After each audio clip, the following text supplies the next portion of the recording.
This is the newsroom for today, Thursday, December 10, 2020. We're broadcasting to you on E1, Scar TV, NTN, and Tarzi TV in Bartica.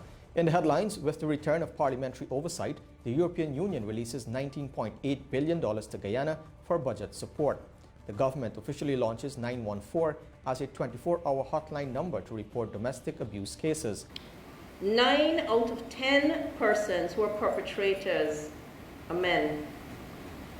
9 out of 10 persons who are victims are women.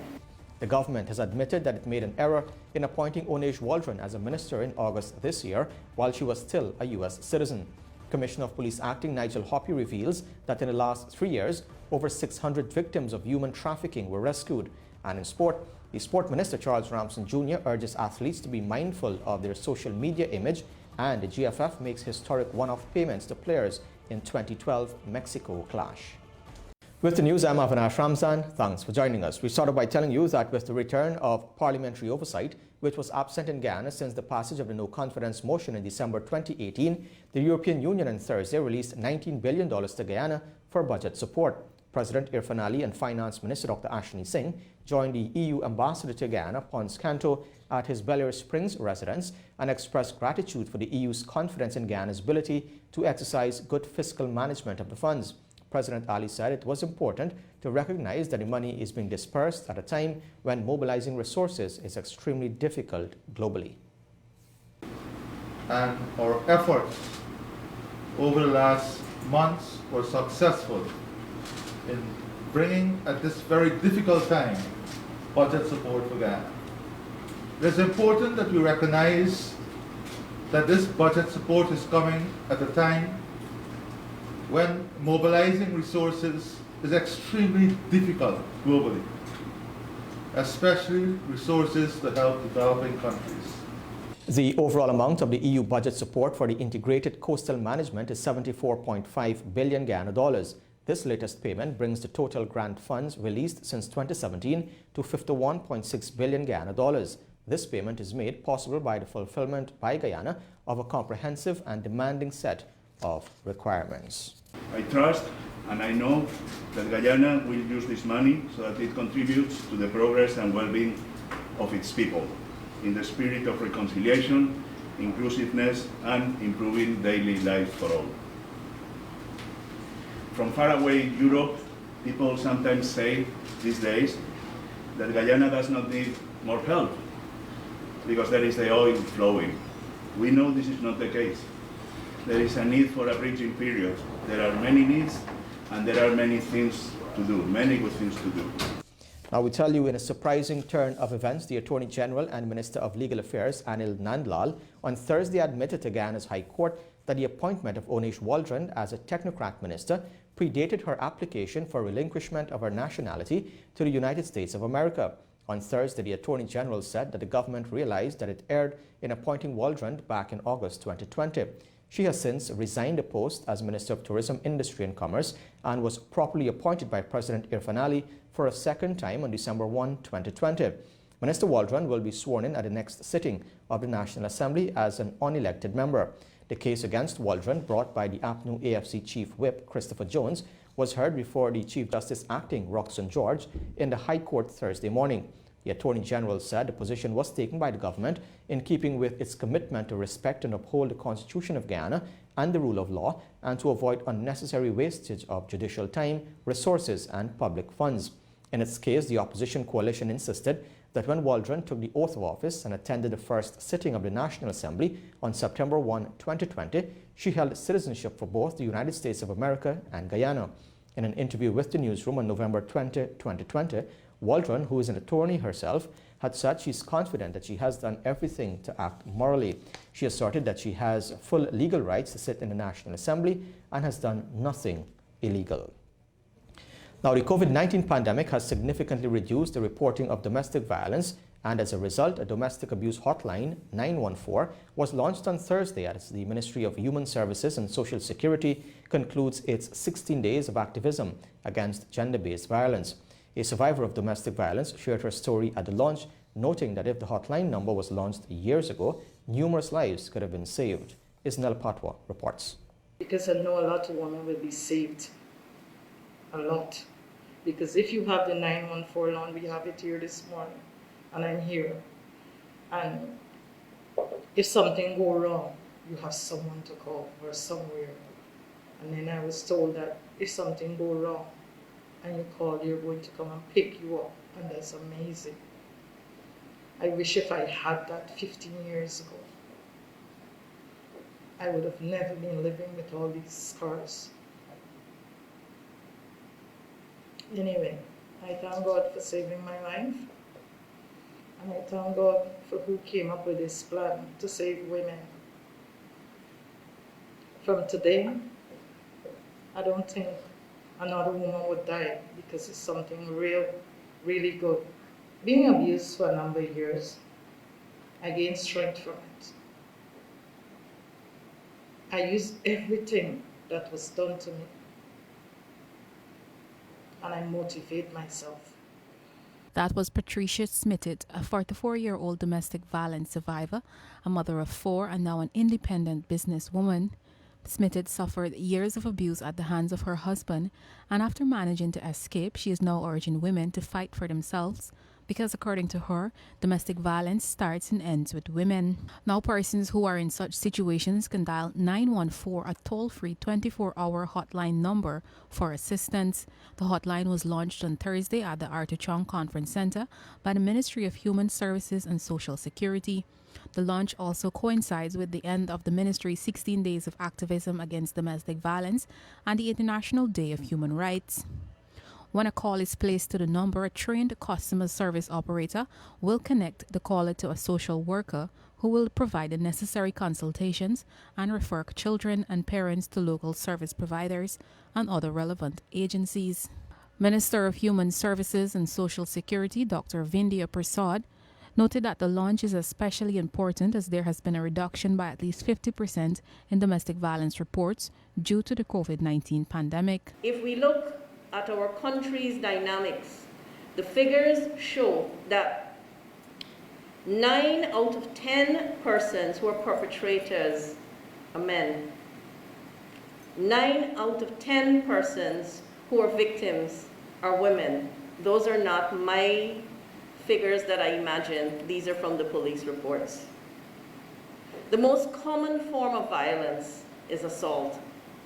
For us to see 914 work, for us to experience a country free from violence, it is incumbent on every one of us, irrespective of where we fall in the chain of command, irrespective of where we fall in the wonderful partnership that exists in this room and beyond this room, we need to all take it seriously and act. A list of police officers who will directly respond when persons call the hotline was also established. While this initiative will not immediately change the culture of violence in Guyana, Minister Prasad said the hotline signifies a start to the long journey ahead of ending violence. The hotline initiative is in partnership with the Ministry, UNICEF, Digicel Guyana, and the Guyana Telephone and Telegraph Company. Reporting for the newsroom, I am Isinela Patwa. The Audit Office is in the process of verifying the distribution of the $25,000 COVID-19 cash grant to ensure that it is done within the required laws and that it reaches the most vulnerable. Moments after handing over his 2019 audit report to the Speaker of the National Assembly on Thursday, the Auditor General, Deodat Sharma, told the newsroom that his office has completed 2 probes into the distribution of relief by the Civil Defense Commission, the CDC, and the procurement of masks and sanitizers. Bibi Khatun reports. The Audit Office is looking into the government's spending during the COVID-19 pandemic to ensure that the situation is not being used to mask corrupt practices and mismanagement. Auditor General Deodat Sharma told the newsroom on Thursday that his office is monitoring the distribution of the current $25,000 COVID-19 cash grants. He noted that officers are in Regions 2, 3, 4, 5, and 6, and the Ministry of Finance was also told of the requirements following the completion of the exercise. Before the payment was made out, the Ministry of Finance did consult us. These are the procedures they're going to be doing. This is how they're going to transfer the cash. So we have been working closely with that also. And I indicated to them what I want at the end of this, at each payment session, whatever financial statement they will have to produce. So at least we have a close relationship in terms of this particular aspect. Further, the AG said anyone who is not receiving their cash grant can contact the Auditor General's office and the complaint will be investigated. The distribution exercise commenced in Regions 1, 9, 3 and 6 and has since moved to Region 4 this week. Meanwhile, the Auditor General said the probes into the $25,000 to $30,000 relief vouchers, which was given to the most vulnerable citizens earlier this year, and the procurement of masks and other items are completed. We have the cash grant that was paid, the 25 and the 30,000. That report should be issued at least before the year end. And we also had one in the procurement of these masks and other items that was done. So those two reports I'm hoping to issue before the end of this year. The Auditor General was at the time speaking with the media after handing over his 2019 audit report. In his remarks about the report, the Auditor General called on the government to invest in moving from a manual system and paper-based payments to a computerized system in light of the challenges posed by COVID-19. The report was handed over to the Speaker of the National Assembly, Mazdur Nadir, in the Parliament chambers. Baby Khatun, Newsroom. Where the Newsroom returns, Commissioner of Police Acting Nigel Hoppy reveals that in the last 3 years, over 600 victims of human trafficking were rescued, and the government releases the Haitian nationals who have been detained for weeks. Stay tuned. This is the Newsroom. Police sergeants on Thursday underwent training on how to spot victims of human trafficking in Guyana. The Minister of Human Services and Social Security, Dr. Vindhya Prasad, noted that reporting of this heinous crime remains an issue, and she hopes that with the training received, the officers will be better able to respond in a more humane way. The Commissioner of Police Acting, Nigel Hoppy, who was also present, noted that in the last 3 years, over 600 victims of human trafficking were rescued, of which a majority were foreign nationals. Isnel Patwa reports. Earlier in the year, the Counter Trafficking in Persons Unit recommended the training of law enforcement officials and frontline responders in the areas of written trauma-informed victim identification and referral procedures. Officials in charge of the unit had said they had insufficient human resources to adequately combat human trafficking. The training was finally done on Thursday at the Officers Training Center, Eve Leary, Georgetown, with police sergeants in collaboration with the Ministry of Human Services and Social Security. Officers were trained on where, how, and why it is necessary to report any suspected activity of human trafficking. Minister of Human Services and Social Security, Dr. Vindhya Prasad, also revealed that unless there is intervention at every level, this scourge to humanity will not go away. Trafficking in persons is not something that is always hidden. Sometimes it happens in the open.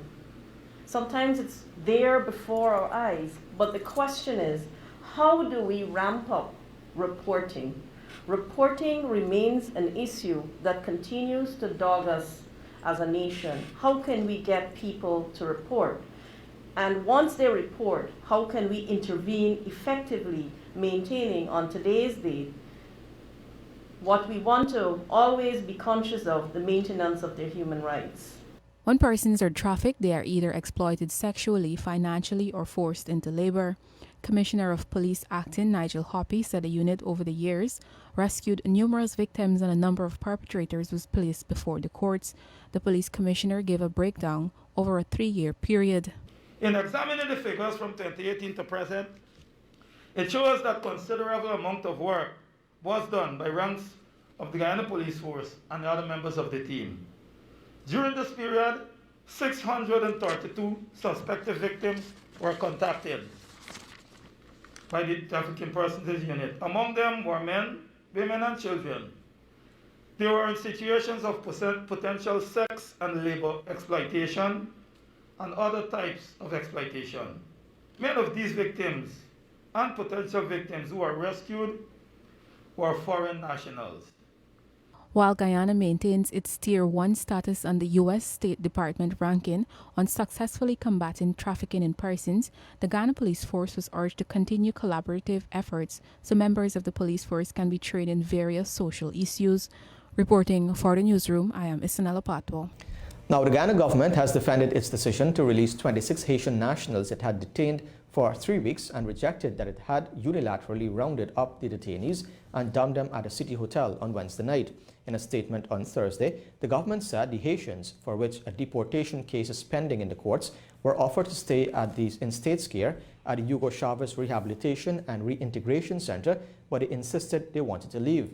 The government said with no indication when the case would be concluded, the Haitians were offered either to remain at the facility or to be released at an address of their choice. The Minister of Human Services and Social Security, Dr. Vindhya Prasad, told the newsroom that government extended all efforts to ensure that the Haitians were treated justly while in the care of the state. They have been released, and they have indicated to us where they wanted to be taken. We have facilitated that. They had dinner and everything was put in place to have a comfortable movement from point A to point B of their choice. Can you also say what role the ministry played in their detention? I know initially We are more humanitarian, as our name suggests, so it was ensuring that they had shelter, meals, and taking care of the children and women in particular. The whereabouts of the 10 men, 9 women and 7 children who were weeks ago intercepted by police at a city hotel and in a minibus on the Linden-Mabura Road are unknown at this time. Now, the Deputy Commissioner of Police, Clifton Hickings, says that the recently implemented traffic arrangements at the Demerara Harbour Bridge will remain for the Christmas season. The Deputy Commissioner explained that the new arrangements are progressing smoothly. He also revealed that a new measure will be implemented on Lombard Street to ease the traffic congestion heading into the city.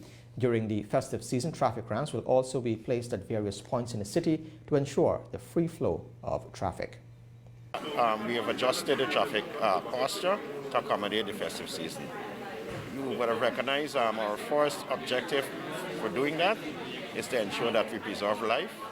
You notice on the east bank there's cones stretched across from the harbour bridge in a northern direction. That is to prevent undertaking of vehicles, remembering that we had a lot of carnage on the road at East Bank Corridor. The second thing we did is to ensure that we coordinate through a collaborative effort with the bridge management. So the bridge is now opening at 6:15 so as to prevent conflict with the East Bank traffic that is coming at 7 o'clock.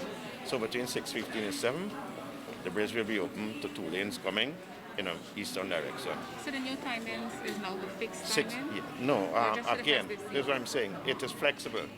And that's why we have this collaboration or the partnership effort, because whenever we recognize that there's a buildup of traffic, either on the west or the eastern side, we will now speak to the bridge management and they will allow us the posture that we like to put in place to alleviate the road congestion. The response is good. Well, if the response weren't good, you would have known, because it would have been lighted up on the social media and the Facebook. But suffice to say, though, we've been getting a lot of support from the public, and it's very important for us because they've been cooperating with the timings. We are seeing traffic congestion, but it remains constant, and it's important for us. So I think our management pass is working for us, and that's not the only pass you're going to see in place. We're going to move around to Lombard Street. We're going to look by Parliament Building, because there's a lot of clogging and bottleneck in that area. And we're going to see what methodology we can put in place to ensure that we alleviate the traffic congestion, generally for the Christmas season. If you look on region streets, on region and camp, you're going to see we're disregarding the lights, and traffic policemen are posted there pulling the traffic through. As the information comes in with the roving management process we have in place, you're going to find policemen are moving from place to place to disregard the lights whenever it's necessary. This is important for us now to mitigate against congestion in junction. How soon can we expect the initiative on Lombard Street? Well, again, that's a working process. As we speak, the traffic officer is looking to see what we can do, because we had the parking on both sides. We've managed to alleviate that. So we're looking at the volume of traffic, and it has to be over a period. We've been studying what's going on since last week, and we're looking at volume of traffic. So whenever we're ready to change the posture or do a track run, the media will be first to know. Because the Auditor General's office will soon present its interim report on the investigation into the acquisition of 100,000 birth certificates from the controversial businessman Larry London's company, that's Universal Procurement Services. On the sidelines of an event at Parliament Buildings on Thursday, the Auditor General Deodat Sharma told the newsroom that some challenges were encountered with accessing critical documents since the certificates were printed in Miami, but he hopes these issues will be rectified soon. We had challenges because this took place in Miami, which is one of the places we got to visit, and in trying to get the vouchers, go through all those payments, right? Those are some of the challenges we have. But we should be able to conclude it shortly. At least an interim report. Most special investigations do not comment because the police are involved in it, and therefore we do not, give out information to where we are or what information we have. We tell you now that a total of 79 new COVID-19 cases were recorded on Thursday from 238 tests, taking Guyana's overall number of confirmed cases to 5,811. According to the Ministry of Health, Region 10 recorded the highest number of cases with 26 new cases. This is followed by Region 2 with 22. The other cases were recorded in Region 1 with 11 new cases. Region 4 recorded 5 new cases. Region 5 recorded 4. Region 6 recorded 9. And Region 7 recorded 2 new cases. 37 new recoveries were also recorded, taking the overall number of recoveries to 4,925. There are 684 patients in home isolation, 42 patients in institutional isolation, and 6 patients are now in the COVID-19 intensive care unit at the Infectious Disease Hospital at Liliandal on the east coast of Demerara. To date, 154 persons have died. The Health Minister is urging Guyanese to be responsible and to avoid window shopping in an effort to reduce the spread of COVID-19, and the Auditor General discovers that about $75 million was overpaid for the COVID-19 hospital. Stay tuned. This is the Newsroom. In an effort to further reduce the spread of COVID-19, the Health Minister, Dr. Frank Anthony, is urging citizens against window shopping during the Christmas season. In his daily COVID-19 update on Thursday, the Health Minister, in a plea to citizens, said they should not leave their homes unless it is absolutely necessary. The Minister further urged businesses to have all COVID-19 measures in place so that shopping can be done in a safe environment. I know around this holiday season, people tend to crowd up in shops. If you really don't have to go out there, don't go. A lot of people go out and do window shopping. But when you go and do window shopping, you're exposing yourself because you don't know who's around you. So I think if people can modify their behaviors a little bit during this season, a break from the traditional way of how we've been doing things, I think that's going to help us.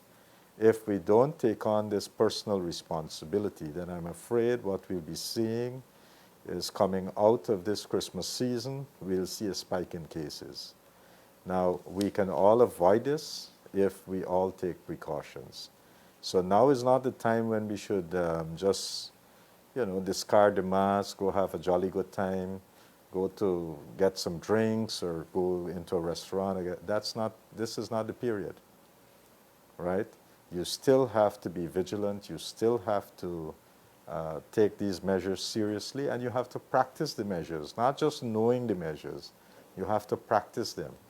So the businesses where people are going to come and shop, you have to take the precautions.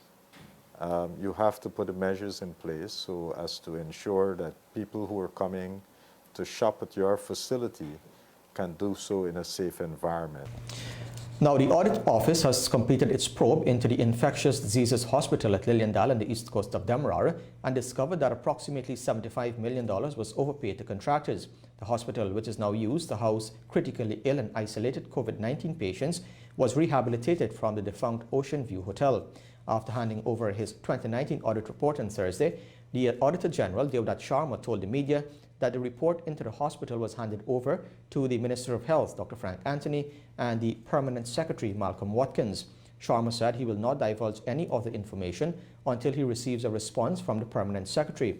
During a presentation in the National Assembly in September, Dr. Anthony stated that the former APNU AFC government overpaid one contractor $70 million. He had said there was another case where the contractor was given $14.7 million as an advance payment to install an elevator, but the job was not done. According to the minister, 8 contractors were hired on June 16 by the former government, but the certificate and valuation of work completed was done on the same day. The Infectious Diseases Hospital was commissioned on July 30, 2020 by the former president, David Granger. The total cost for the building was pegged at $1.6 billion Guyana dollars. 80 residents of Region 2 will be able to get their land titles next week following the intervention of President Irfan Ali. The president visited the region during a presidential outreach on Wednesday, where he was able to distribute 3 certificates of title to landowners. The president, during his closing remarks, also urged the regional officers to serve the residents with zeal and enthusiasm. Dr. Ali, who started his career as a regional planner at the Region 3 Regional Democratic Council, told regional officers to work towards efficiency. Today alone, just with some pushing, we have 80 titles that is now available for people. that was in the system for years, 5 years, 6 years, 7 years. On Monday, these 80 titles will be available to the people. But this is the problem. We are not in public service because we have no other option. We're in public service because we chose a career to serve the people. And if we don't want to serve the people, then public service is not for us. All of us have an equal role in making this country better. Public service is the highest call to service in your country. And we must not think we're doing people a favor. It's a privilege that we are called to serve. And if you believe at this point in your career that you want to go into another direction, then make that choice. But once we are in public service, let us serve the people. The same zeal you have today, the same energy, the same excitement you have to serve the people should be what defines you every day when you go. I know it's difficult. I know it's very hard sometimes to listen to complaints and problems. But you have to keep reminding yourselves why you're there. And who knows? Who knows when you're spotted? And this is not public service, starts from the guard and the cleaners, you know. When we talk to our staff, sometimes we make the mistake of excluding these people. Their first point of contact in customer service is the guard. The second point of contact, 99% of the time, is the helper and the cleaner. And if they chew their teeth when somebody comes in and asks them something, from right there you have problems. Public service and leadership must involve all the people. We must not believe that we are sitting on some high seat. During his outreach to the region, the president announced that more than $5 billion will be invested in the region. Some of the major investments in the pipeline include the construction of a water treatment plant, additional power generating capacity for the region, the implementation of a $50 million road program, the commencement of a $70 million sea defense program, the distribution of more than 4,500 cash grants, and the rehabilitation of 50 miles of drainage and irrigation infrastructure. And when the newsroom returns, the financial, weather and bridge reports along with sports.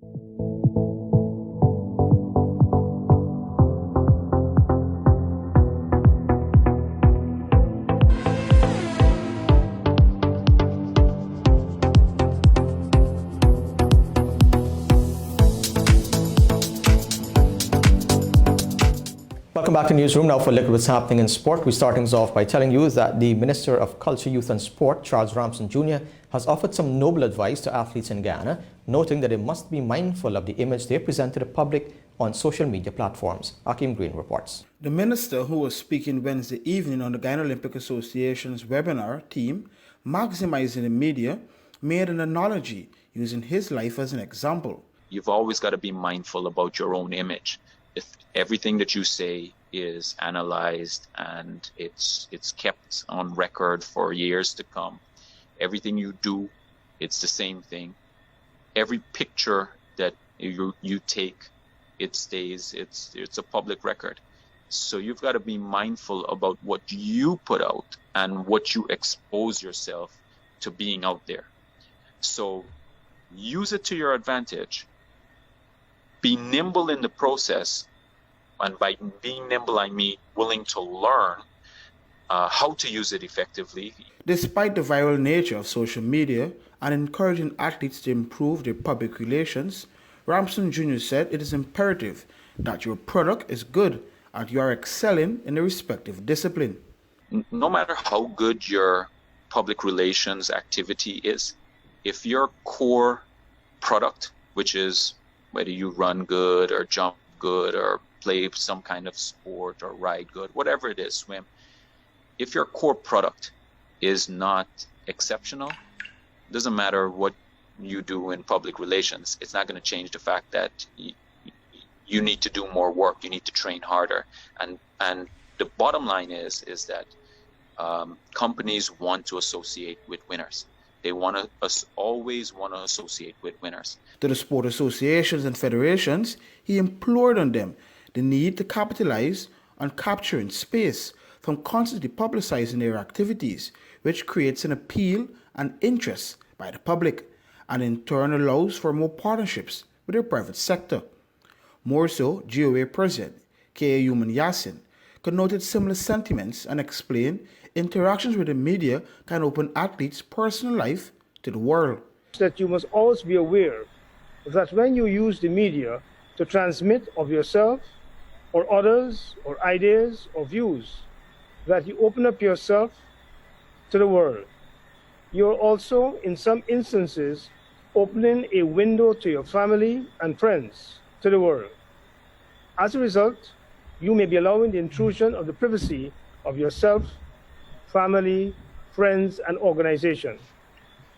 Being exposed to the public may lead to negative responses or feedbacks to you, and this can be detrimental to your confidence, esteem, and personality. It may affect your performance, and thus may, instead of being good, it is the reverse. The webinar, which at one point had over 140 participants, also had presentations from Let's Bet Sports brand ambassador and seasoned journalist Ronald Tony on the relationship between the media and highlighting athletes, and more so that sport is a business. Information and communications technology expert Ishaka Jackman also elaborated on how the viral nature of social media can quickly build massive engagement if used correctly. Olympian and now sport administrator Alien Pompey recollected on how she used the media to build her network. For the Newsroom, Akim Green. Now, New Zealand journalist Adam Bell, in a chat with Newsroom's Akim Green, said he's hoping that the younger players in the West Indies squad can perform in the second test. In the first test, they lost by an innings and 134 runs, their heaviest defeat ever to New Zealand.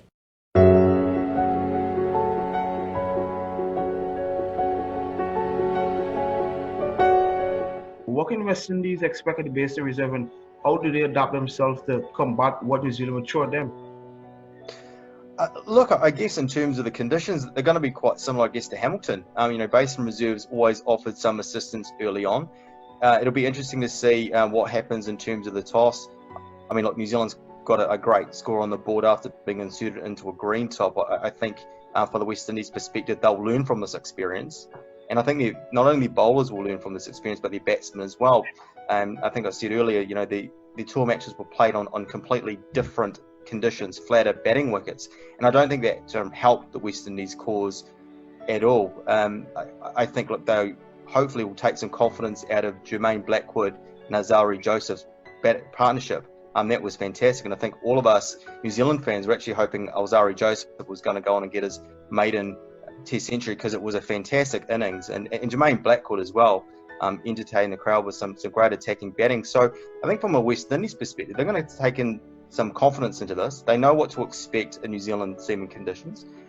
They've got some batsmen now, have got some time under their belt against good quality bowling. I think for the West Indies, probably the top of the order at the moment is still a little bit of an issue. Obviously John Campbell going out early in both innings. Darren Bravo is obviously the key. The best batsman in the lineup. Seemed like he was hampered from his little Achilles injury that he was suffering in the Test match. I'd expect him to bounce back with a big batting performance, because he is a class batsman. We all know that his record away from home is superior to his record at home. He's a fantastic batsman, great to watch, and for me, he's obviously the key batsman. But I think the West Indies will take some confidence. I think there's just a few little things that they need to do. BJ Watling is reported to be coming back into the team. I think, again, that kind of strengthens up our batting. I think from our perspective, New Zealand perspective, Blundell will go back to the top of the order with BJ Watling into his favoured, number 6, number 7 position. So it kind of doesn't get any easier, I guess, in that respect for the West Indies. Another, world-class batsman getting in there. But look, I think the West Indies, to be honest, I think they'll take a lot out of it. I think especially the bowlers.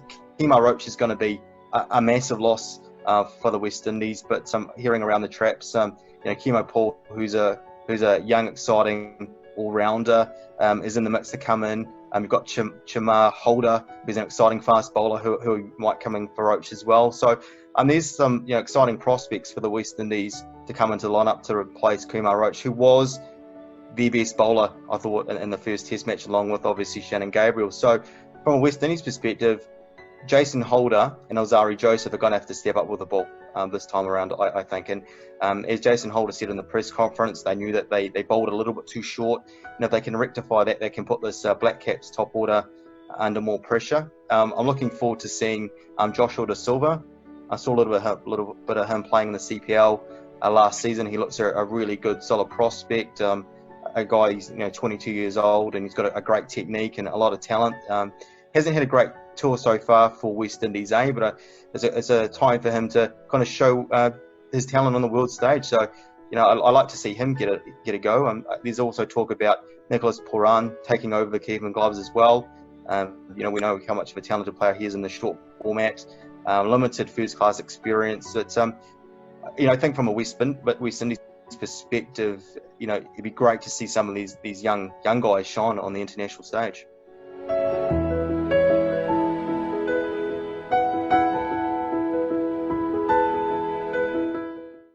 Some football news now. The Guyana Football Federation has commenced one-off payments of $500 each to national team players and staff assigned to the 2014 FIFA World Cup qualifier against Mexico, following an in-depth, independent investigation into the matter.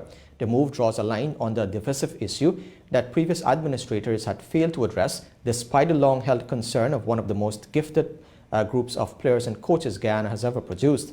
The Golden Jaguars had lost 3-1 to Mexico at the Azteca Stadium in June 2012 in the third round of the CONCACAF qualification process for the biggest prize in football, and were due to play a blockbuster home tie as part of the group round robin in October. However, the GFF leadership at the time sold the hosting rights for the match, which ultimately took place in Houston, Texas in October 2012. Guyana lost 5-0 and finished bottom of the group. At the time, there were claims that the team had offered a cut of the hosting rights deal, and the players have lobbied for recognition since. Now, on Thursday, the Guyana Football Federation's president, Wayne Ford, updated the media on this latest development and what it means for his federation to honor those payments. What we did when we came to the helm of football in 2015, we made a commitment to investigate the matter, and based on the outcome of that investigation, decisions would be taken. The investigation was conducted by an independent consultant that we hired to do the investigation, and the findings were presented at our Congress in 2018.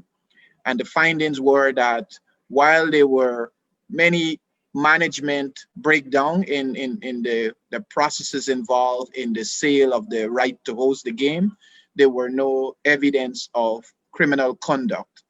And it was therefore not necessary for us to pursue any of the members or the former administrators that would have been involved in those arrangements.